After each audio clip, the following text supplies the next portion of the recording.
Benjamin Gedan joins me to discuss this further. He's the director of the Latin America program at the Wilson Center. Benjamin, thank you so much for joining us. I want to get straight to a post that I read on your X account last night, and I'm summarizing here, that it's extremely critical that Gonzalez make a final attempt to really fulfill a promise that he made to those who supported him in last year's election. So could you just tell us a little bit more about that promise that he made?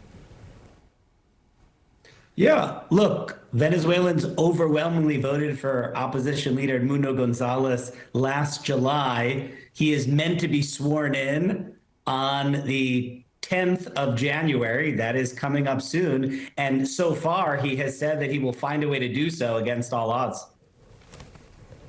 So, Benjamin, you've also expressed some doubt that Gonzalez's White House stop will actually lead to democracy in Venezuela. As you've said, the U.S. doesn't alone get to determine when or if there's going to be an end to the country's years-long political crisis. So then, what really is the message that he hopes to send by visiting not just Washington, but other Latin American countries?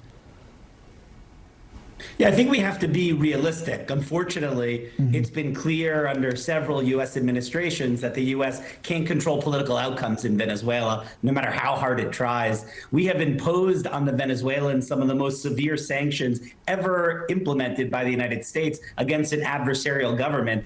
And the regime in Venezuela has shown itself to be extraordinarily resilient, brutal, but resilient. And so the question is, why is it so important that he's traveling the region, meeting the presidents of Argentina and Uruguay, later to meet the presidents of Panama and the Dominican Republic, visiting the White House, getting a meeting in the Oval Office? It's important because it keeps the regime isolated.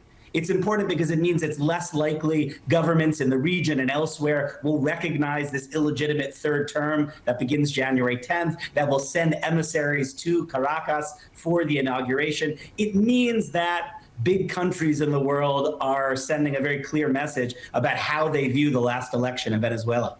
I also want to talk a little bit about Gonzalez's fellow opposition leader, Maria Corina Machado. She's still in hiding, but she's also very vocal. She's been calling on supporters to demonstrate in the streets against Maduro. So I'm curious what your thoughts are in terms of how likely it is that we may actually see that happen, given that I just read a short while ago that at least 125 people, at least 125 people were just arrested by Venezuelan authorities, many said to be so-called supporters of the opposition. Of course, we should mention the government not really presenting evidence in those arrests. So are we likely to see protesters take to the streets before the Maduro inauguration? Look, you're right to be skeptical about the prospect of a political transition in Venezuela in the next several days, but you're also right to point out that the opposition is highly mobilized before this election, and especially since. This is despite the arrest of over 2,000 Venezuelans who had protested the theft of the election last July. The fact that Maria Corina Machado, though banned from running in the election, remains active in Venezuela, that the opposition, famously divided over many decades, now remains united despite extraordinary repression by the government. All that is reason to be optimistic that even if we don't have a political transition in the short term, the government in Venezuela is increasingly isolated, both at home and abroad. The opposition is increasingly united and has shown some ability to mobilize against a government that is quite brutal in its tactics.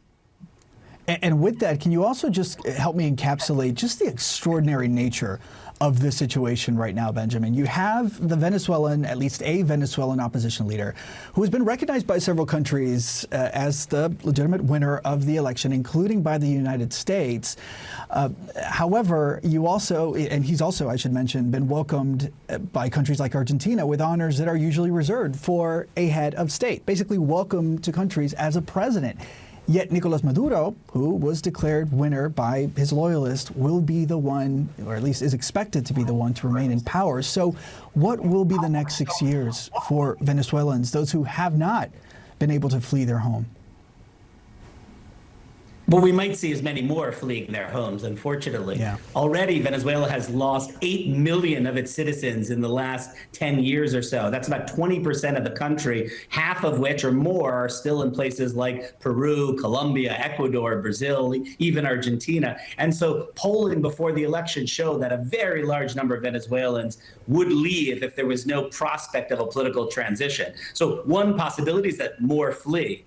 On the other hand, again, there's always this potential for an unexpectedly rapid change, right? We're not ever able to predict, or rarely, when regimes like the Venezuelan government topple. But we know that when they're isolated and the opposition is more unified and the international community applies pressure, there is some possibility of change. I've been hearing from Venezuelan families here in New York, and I speak to so many young parents who are hopeful that their children will be able to return back home. And it's really because of what you just underscored, the potential for change. That's what keeps them working here right now. Benjamin Gedan, really appreciate this valuable insight, and let's keep following this together. Absolutely. Thanks for the invitation.